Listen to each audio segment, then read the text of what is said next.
Good morning, students. Today we are talking about chapter number 3. The name of the chapter is chemical kinetics. So let's start our chapter chemical kinetics.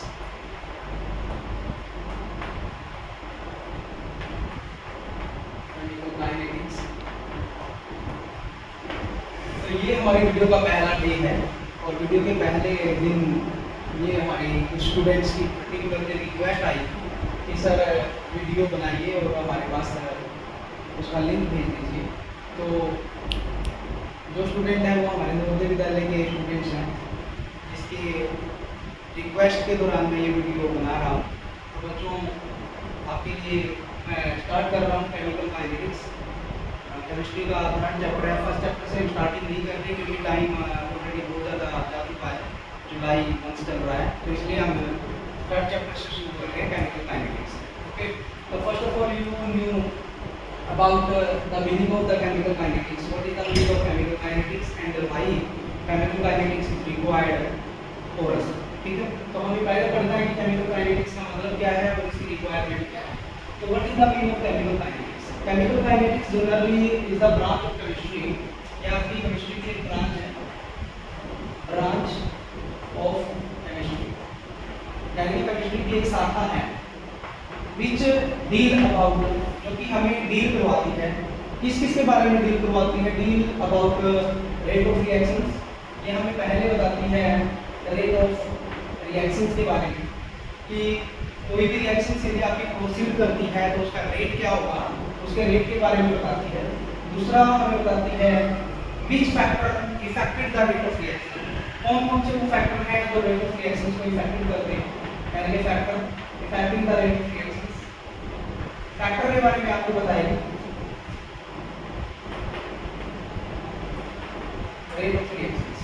और third आप लोगों को बताती है mechanism of the reactions, यानी कि reactions का mechanism क्या होगा, हाउ रिएक्शंस कैन प्रोसीड, यानी कि कोई भी रिएक्शन कैसे प्रोसीड करती है उसके मैकेनिज्म के बारे में आपको पर्टिकुलरली बताती है।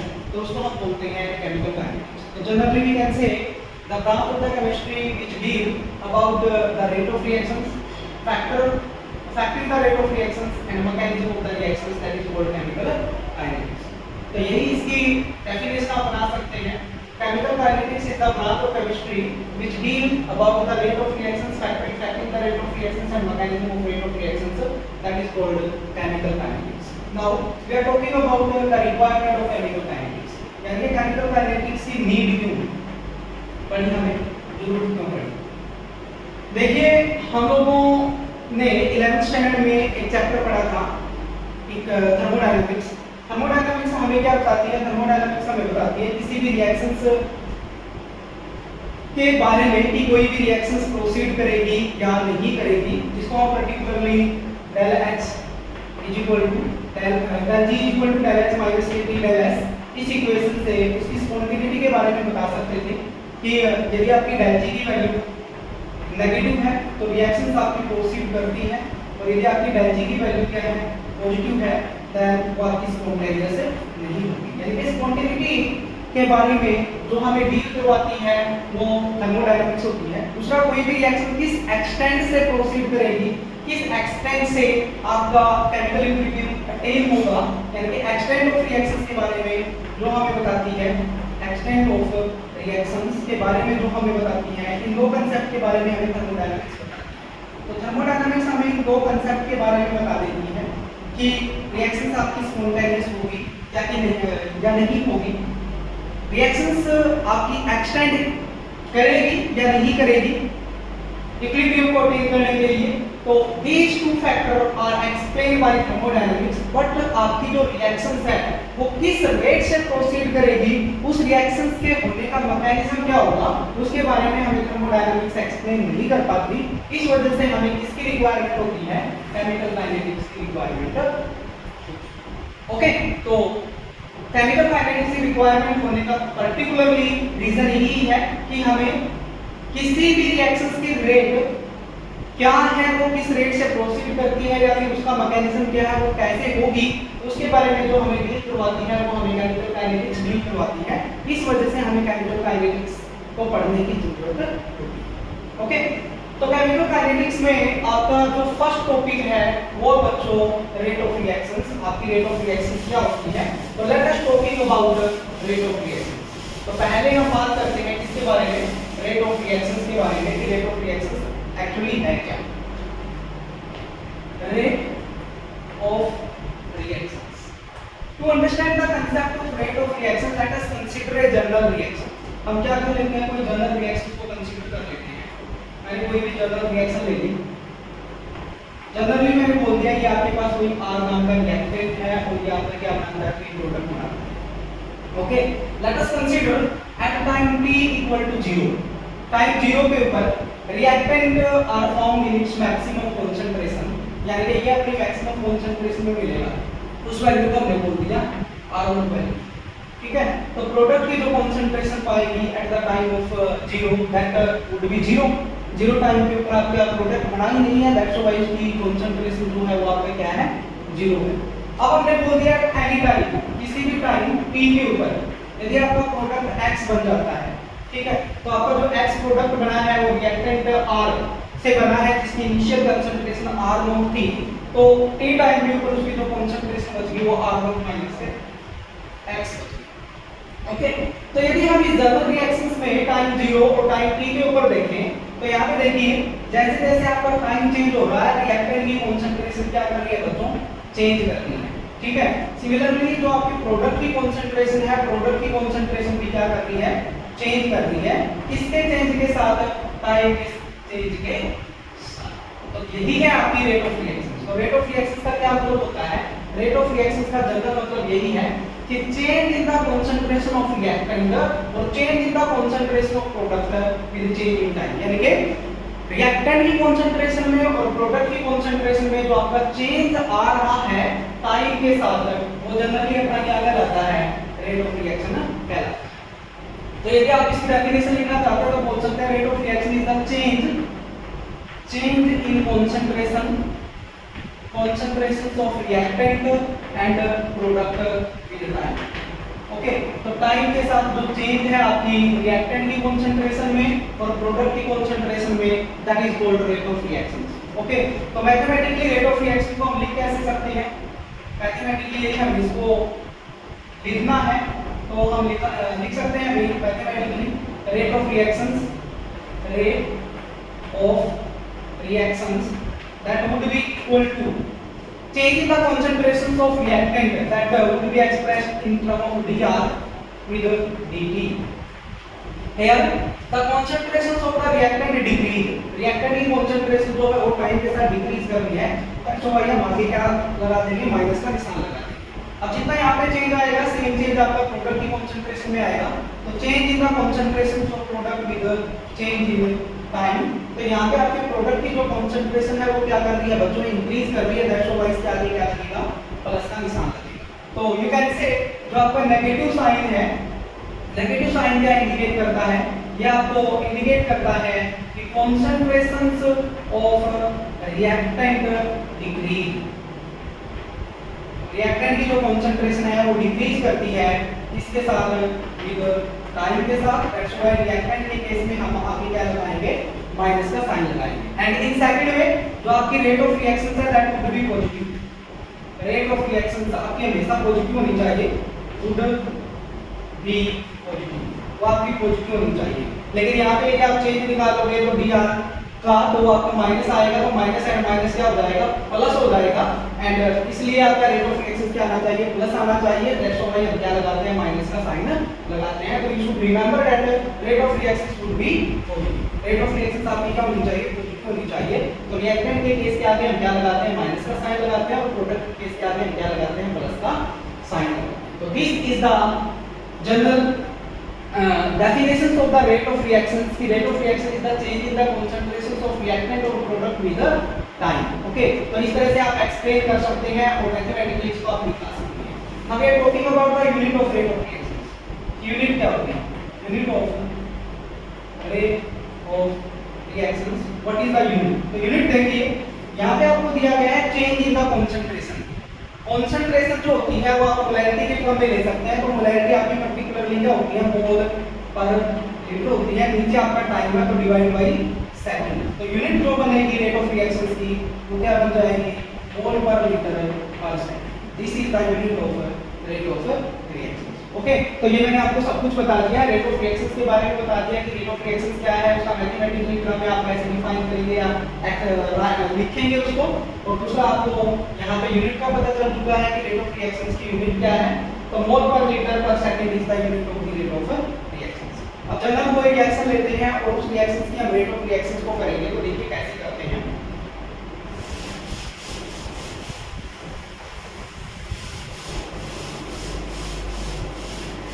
तो मैं आपको एक एग्जांपल दे रहा हूं, with the help of example हम समझने की कोशिश करेंगे कि रेट ऑफ रिएक्शन को हम कैसे लिख सकते हैं।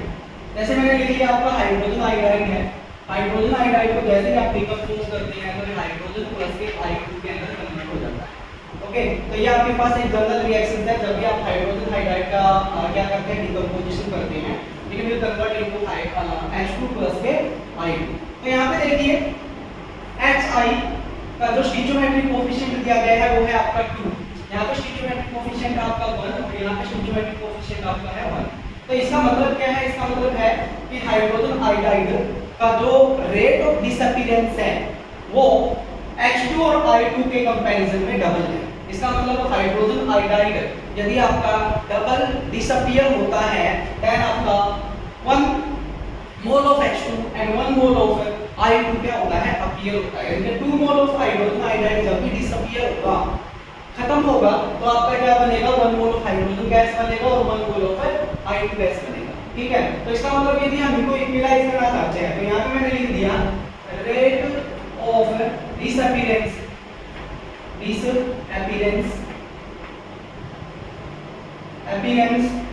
ऑफ हाइड्रोजन आयोडाइड, और यहाँ पे मैं लिख रहा हूँ rate of appearance of hydrogen gas. Okay, तो लाइक मैंने आप लोगों के सामने इसको समझाने के लिए जनरली लिखा, ये आपके पास 6 है और ये आपके पास 3 है। ओके, यदि आप इन दोनों को इक्वलाइज करना चाहते हैं तो आपको पता है कि 6 जो है वो 3 से डबल है, तो आप इक्वल करने के लिए 3 को कितने से मल्टीप्लाई कर देंगे, 2 से मल्टीप्लाई कर देंगे, तो दोनों क्या हो जाएंगे, इक्वल हो जाएंगे। सिमिलरली जो हाइड्रोजन आयोडाइड का डिसअपीयरेंस है वो H2 और I2 के कंपैरिजन में डबल है, यानी कि ये चीज डबल है इससे, तो इनको इक्वलाइज करना है तो इस वाली चीज को आप कितने से मल्टीप्लाई कर दीजिए, 2 से मल्टीप्लाई कर दीजिए। यानी कि rate of disappearance of hydrogen iodide हमेशा इक्वल किसके होगा, 2 इनटू में rate of appearance of H2, इसके इक्वल होगा। सिमिलरली इसको दूसरी तरह से आप लिख सकते हैं rate of disappearance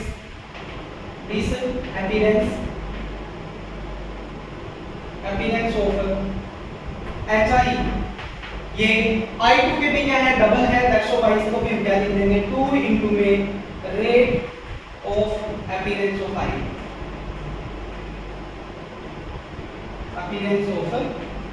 I, Okay, now this one is your equation first, this one is equation second. From equation first and second से हमारे क्या बन जाएगा, from equations first and second के रिस्पेक्ट में हम क्या लिख सकते हैं, this one is the equal term है, तो इसको हम लिख सकते हैं रेट ऑफ डिसअपीयरेंस यानी कि DHI divided by DT is equal to, double होगा भाई इसके rate of appearance of H2 के, तो 2 इनटू में DH2 डिवाइडेड बाय DT, और ये किसके इक्वल होगा, ये पर्टिकुलर इक्वल है आपका 2DI2 डिवाइडेड बाय DT। तो यही चीज समझ में आपको, यदि इस समझ में आ गया आपको तो रेट ऑफ रिएक्शंस क्लियर हो जाएगा। तो यहाँ पे बस आपको चेकआउट करना है कि हाइड्रोजन्स की जो डिसअपीयरेंस है वो H2 और I2 के कंपैरिजन में क्या है, डबल है, तो इसलिए आपको rate of disappearance of hydrogen iodide with respect to rate of appearance of hydrogen यदि निकालनी है तो हम इक्वलाइज करने के लिए इस वाले टर्म को कितने से मल्टीप्लाई करना है, 2 से मल्टीप्लाई करना है, क्योंकि ये डबल है इसके कंपैरिजन में, तो इक्वल करेंगे तो इसके अपीयरेंस को आप कितने से मल्टीप्लाई कर देंगे, 2 से मल्टीप्लाई कर देंगे। ओके, तो ये आपके पास एक पर्टिकुलर टर्म आ गई, तो ये आपका एक इक्वेशन है जिसके दौरान आपके पास इक्वलाइज होगी। अब यदि मैं इन सबको 2 से डिवाइड कर देता हूं तो 2 से डिवाइड होने के बाद आपका क्या बन जाएगा, 1/2 DHI divide by DT is equal to DH2 divide by dt is equal to di2 divide by dt। तो ये टर्म बन गई और यही जो आपकी टर्म है ये एक्सप्रेस करेगी इसको रेट ऑफ रिएक्शन। इसका एक्सप्रेस कर रही है, ये एक्सप्रेस कर रही है आपके रेट ऑफ रिएक्शंस। तो rate of reactions for that equation is equal to minus के 1 by 2 D H I divide by D T is equal to D H two divide by D T is equal to D I two divide by D T. तो simply आपको क्या करना है, जब भी आप rate of reaction निकालें तो जो आपका स्टिचोमेट्रिक कोफिशिएंट है उस स्टिचोमेट्रिक कोफिशिएंट को क्या कर देंगे, डिवाइड कर देंगे। तो इसका स्टिचोमेट्रिक कोफिशिएंट 2 है तो डिवाइड हो जाएगा, यहाँ पे 1 है तो आपका 1 ही रहेगा, यहाँ पे 1 है तो यहाँ पे आपका 1 ही रहेगा।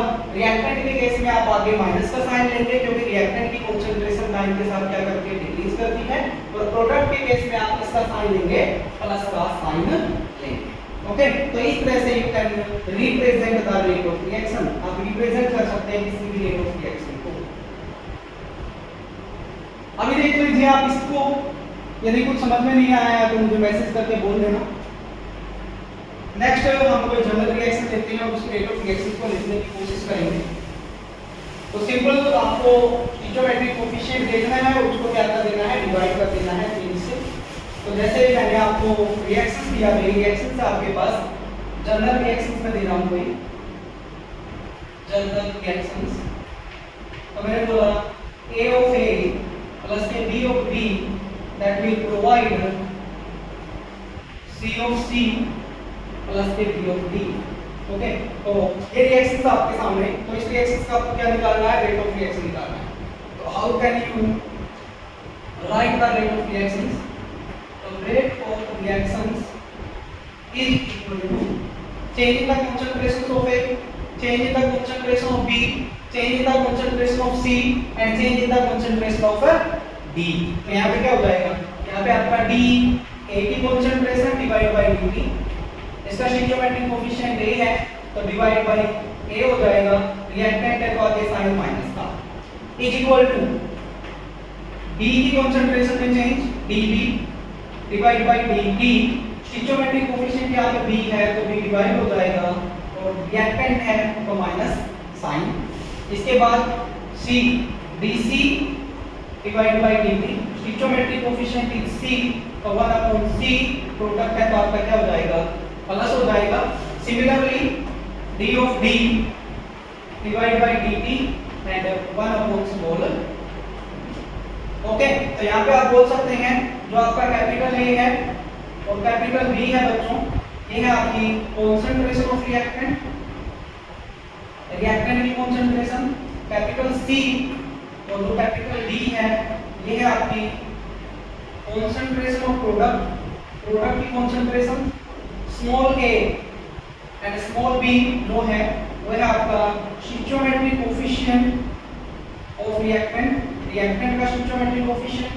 And small c and small d जो है वो है आपका स्टिचोमेट्रिक कोफिशिएंट ऑफ प्रोडक्ट, ये आपका प्रोडक्ट का स्टिचोमेट्रिक कोफिशिएंट। तो in that way you can write the rate of reaction. इस तरह से आप क्या लिख सकते हैं, रेट ऑफ रिएक्शन को लिख सकते हैं। ओके, तो सिंपल आपके पास कोई भी रिएक्शन पाएगी उसमें आपको कंसंट्रेशन का चेंज देना है, रिएक्टेंट की कंसंट्रेशन का चेंज, जो भी आपका स्टिचोमेट्रिक कोफिशिएंट है उसको डिवाइड कर देना है। यहाँ पे इसका स्टिचोमेट्रिक कोफिशिएंट B है तो इसको डिवाइड कर देना है, यहाँ पे C है तो इसको डिवाइड कर देना है, यहाँ पे D है तो इसको डिवाइड कर देना है। ओके, जैसे और एग्जांपल ले लीजिए, लाइक आपके पास है N2 plus 3H2 that will provide 2NH3। कोई मैंने रिएक्शंस आपको दी और मैं बोल रहा हूँ right the rate of reactions for that. तो इसके लिए आपको रेट ऑफ रिएक्शन लिखनी है भाई। तो कैसे लिखेंगे आप रेट ऑफ रिएक्शंस? तो रेट ऑफ रिएक्शंस लिख लीजिए आप, R is represent the rate of reactions. तो यहाँ पे हो जाएगा भाई रिएक्टेंट की concentration N2 divide by dt। अब यहाँ पे स्टिचोमेट्रिक कोफिशिएंट 1 है तो माइनस हो जाएगा, इज इक्वल टू H2 तो D H2 divide by dt, stoichiometric coefficient 3 है तो 1/3 हो जाएगा, माइनस इसके बाद आपका 1/2 B NH3 divide by. Okay, तो इस तरह से आप क्या निकाल सकते हो, रेट ऑफ रिएक्शंस को निकाल सकते हो। ठीक है। तो यदि आप लोगों को रेट ऑफ रिएक्शंस निकालना आ जाता है तो इसके बाद इसके न्यूमेरिकल्स की हम बात करते हैं। तो न्यूमेरिकल्स करते हैं और न्यूमेरिकल करके देखते हैं कि कैसे आपको न्यूमेरिकल सोल्व करना है। तो फर्स्ट क्वेश्चन है आपके सामने। न्यूमेरिकल दो टाइप के आएंगे इसमें, या तो आपको वो रेट ऑफ रिएक्शंस दे सकता है, रेट ऑफ रिएक्शंस के बिहाफ पे आपसे पूछ सकता है rate of appearance and rate of disappearance, या फिर आपको rate of appearance and disappearance दे सकता है और रेट ऑफ रिएक्शंस को वो पूछ सकता है। तो जैसे मैंने आपको एक क्वेश्चन दिया, मैंने एक रिएक्शन लिखा भी, जैसे मैंने लिख दिया HI that is convert into H2 KI। Okay, तो इस क्वेश्चन में मैंने बोल दिया rate of appearance of H2 is 2.5 into 10⁻⁴ mole per liter per second। Okay, तो ये आप लोगों को रेट ऑफ अपीयरेंस दे रखा है हाइड्रोजन का। तो आपको दो चीजें निकालनी है। पहले जो निकालना है वो निकालना है, कैलकुलेट करना है, calculate rate of reaction. Rate of reaction को कैलकुलेट करना है और सेकंड जो कैलकुलेट करना है बच्चों वो करना है रेट ऑफ डिसअपीयरेंस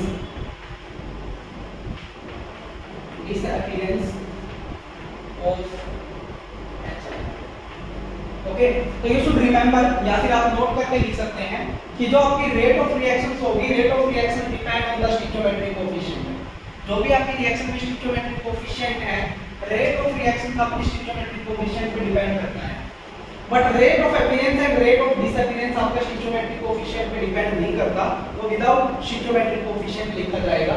जैसे मैं बोल दूं, यदि आपको rate of disappearance of hydrogen iodide लिखना है तो हाइड्रोजन आयोडाइड का रेट ऑफ डिसअपीयरेंस सिर्फ ये होगा DXI/dt। This is your rate of disappearance. Okay, यदि मैं बोल दूं calculate the rate of appearance of H2, तो रेट ऑफ अपीयरेंस जो होगा ना H2 का वो सिर्फ ये होगा dH2/dt। और rate of appearance of iodine यदि आपसे बोल दिया जाए तो rate of appearance of iodine जो होगा वो सिर्फ ये होगा। ओके, तो इसका मतलब रेट ऑफ अपीयरेंस और रेट ऑफ डिसअपीयरेंस आपका स्टोइकियोमेट्रिक कोएफिशिएंट पे कभी डिपेंड नहीं करते, सिर्फ रेट ऑफ रिएक्शंस आपकी स्टोइकियोमेट्रिक कोएफिशिएंट पे डिपेंड करेंगे। तो इस तरह का यदि कोई भी आपके पास न्यूमेरिकल आता है तो सबसे पहले आप रेट ऑफ रिएक्शन को लिखिए। रेट ऑफ रिएक्शन जो भी दी गई इक्वेशन है उसकी रेट ऑफ रिएक्शन लिख लो। जैसे कि मैंने अभी लिखना सिखाया था आपको, तो इसकी रेट ऑफ रिएक्शन क्या हो जाएगी 1/2 DHI/dt is equal to DH2/dt is equal to DI2/dt। Okay, तो ये आपके पास रेट ऑफ रिएक्शंस आपने लिख लिया। तो जो भी दी गई रिएक्शंस है सबसे पहले उस दी गई रिएक्शंस का रेट ऑफ रिएक्शन लिख लीजिए। तो ये आपके पास रेट ऑफ रिएक्शंस हम लोगों ने लिख लिया। अब चेक आउट कीजिए कि दिया गया क्या है। आप लोगों को दिया गया है rate of appearance of H2। तो इसका मतलब गिवन क्या है आपके पास? गिवन एक क्रम है भाई, क्या है आपके पास DH2/dt। या आपके पास गिवन है जिसको हम बोल रहे हैं rate of appearance of hydrogen, और इसकी वैल्यू कितनी है 2.5 × 10⁻⁴ मोल पर लीटर पर सेकंड।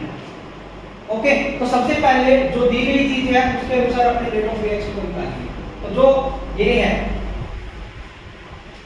यहाँ पे दिया हुआ है यही, तो यहाँ पे इसकी वैल्यू को पुट कर दीजिए तो वही रेट ऑफ रिएक्शन निकल आएगी, क्योंकि रेट ऑफ रिएक्शन आपकी इसके इक्वल है भाई। तो रेट ऑफ रिएक्शन आपकी क्या निकल आएगी? ये यहाँ पे स्टोइकियोमेट्रिक कोएफिशिएंट है नहीं, क्योंकि इसकी rate of appearance and rate of reaction दोनों इक्वल है, क्योंकि स्टोइकियोमेट्रिक कोएफिशिएंट 1 है।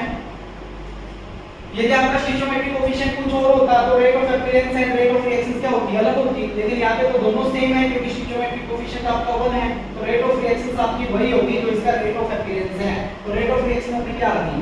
रेट ऑफ रिएक्शन आ गई 2.5 × 10⁻⁴ मोल पर लीटर पर सेकंड। तो ये अपनी रेट ऑफ रिएक्शन आ गई। तो पहली चीज अपना में निकलती रेट ऑफ रिएक्शन। दूसरी अपन क्या निकालना है? Rate of disappearance of HI। इसका मतलब हमें ये चीज निकालनी है 1/2 माइनस के था, तो सिर्फ ये चीज निकालनी है अभी आप लोगों को। तो ये वैल्यू आप लोगों को दे रखी है रेट ऑफ रिएक्शन की। तो रेट ऑफ रिएक्शन वैल्यू कितनी है? ये वैल्यू है 2.5 × 10⁻⁴ इज इक्वल टू, इसके इक्वल है 1/2 D H I divide by D T के इक्वल है, क्योंकि रेट ऑफ रिएक्शंस है। अब आपको चाहिए क्या, सिर्फ ये चीज चाहिए, तो जो आपका 2 है ये उसको उस साइड में ले जाइए, तो क्या हो जाएगा, मल्टीप्लाई में हो जाएगा। तो इसका मतलब माइनस के D H I divide by D P की जो वैल्यू आ गई वो आ गई आपकी 2.5 गुणा में 2 इंटू 10 की पावर माइनस के 4। तो वैल्यू आपकी क्या बन गई, 5 इंटू 10 की पावर माइनस के 4 मोल पर लीटर पर सेकंड। तो this is your rate of disappearance of hydrogen iodide. तो जो भी रिएक्शन है सबसे पहले उसका रेट ऑफ रिएक्शन निकाल लीजिए, दिए गए चीज के अनुसार आप अपने रेट ऑफ रिएक्शन को पहले निकाल लीजिए। इसके बाद rate of appearance and disappearance को जब आप निकालेंगे तो बस आप एक चीज नोट करके लिख लीजिए। यदि यहां से आपको समझ में नहीं आया है तो नोट करके क्या लिख लीजिए।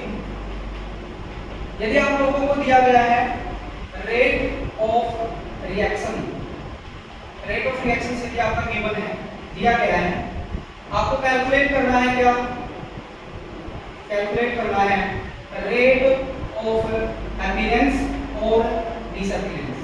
ओके, तो जिस भी चीज का आपको रेट ऑफ अपीयरेंस या डिसअपीयरेंस कैलकुलेट करना है उसके स्टिचियोमेट्रिक कोएफिशिएंट को रेट ऑफ रिएक्शन से मल्टीप्लाई कर दीजिए। जैसे यहाँ पे आपको rate of disappearance of hydrogen iodide निकालना था, तो हाइड्रोजन आयोडाइड का जो स्टिचियोमेट्रिक कोएफिशिएंट है, जो भी आपकी रेट ऑफ रिएक्शन आई उससे क्या कर दो, मल्टीप्लाई कर दो। ठीक है, तो क्या करेंगे, स्टिचियोमेट्रिक कोएफिशिएंट मल्टीप्लाई में रेट ऑफ रिएक्शन। ओके, तो जो भी आपका स्टिचियोमेट्रिक कोएफिशिएंट है जिस भी क्रम का, उसको आप रेट ऑफ रिएक्शन से क्या कर दीजिए, मल्टीप्लाई कर दीजिए। बट यदि आपको क्या दिया गया है, यदि आपको गिवन है रेट ऑफ अपीयरेंस और डिसअपीयरेंस, यदि आपको दिया गया है यानी गिवन है, ओके, और आपको निकालना क्या है, आपको निकालना है रेट ऑफ रिएक्शन, आपको रेट ऑफ रिएक्शन निकालना है।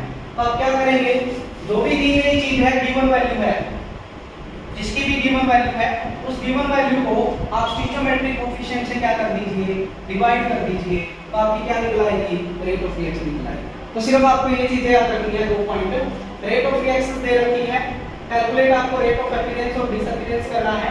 तो जिसका भी रेट ऑफ डिसअपीयरेंस या अपीयरेंस दे रखा है उसके स्टिचियोमेट्रिक कोएफिशिएंट को रेट ऑफ रिएक्शन से क्या कर दो, मल्टीप्लाई कर दो। जैसे आपको इसका रेट ऑफ डिसअपीयरेंस निकालना है तो जो भी रेट ऑफ रिएक्शन आएगी 2 से उसको मल्टीप्लाई कर दीजिए। जैसे आपको हाइड्रोजन का रेट ऑफ अपीयरेंस निकालना है तो स्टिचियोमेट्रिक कोएफिशिएंट इसका 1 है तो रेट ऑफ रिएक्शन को 1 से मल्टीप्लाई कर दीजिए। जैसे आपको I2 का निकालना है तो रेट ऑफ रिएक्शन को यहाँ 1 से मल्टीप्लाई कर दीजिए। बट यदि आपको रेट ऑफ अपीयरेंस और डिसअपीयरेंस दे रखा है, आपको निकालना है रेट ऑफ रिएक्शन। ओके, तो मान लीजिए आपको हाइड्रोजन आयोडाइड का क्या दे दिया, रेट ऑफ डिसअपीयरेंस दे दिया, तो जो भी रेट ऑफ डिसअपीयरेंस दे रखा है हाइड्रोजन आयोडाइड का, उसको उसके स्टिचियोमेट्रिक कोएफिशिएंट यानी कि 2 से डिवाइड कर दो, तो क्या बन जाएगा, आपकी रेट ऑफ रिएक्शन निकल आएगा। तो केमिकल काइनेटिक्स का ये आपका फर्स्ट टॉपिक था बच्चों, रेट ऑफ रिएक्शन से रिलेटेड। तो इस वीडियो को देखने के बाद अपने व्यू मुझे देना मैसेज के थ्रू कि आपको समझ में आया है कि नहीं आया है, और यदि आपको समझ में कुछ नहीं आया है या फिर वीडियो ज़्यादा फास्ट चल रही है तो उसके बारे में मुझे थोड़ा सा बताना, तो हम थोड़ा इम्प्रूवमेंट करेंगे। और यदि आपको और वीडियो चाहिए कंटिन्यू तो प्लीज़ मुझे मैसेज करके बता देना। Thank you. आज हम अपना क्लास यहीं पे स्टॉप करते हैं, तो आपके व्यू का मुझे इंतजार रहेगा। Thank you.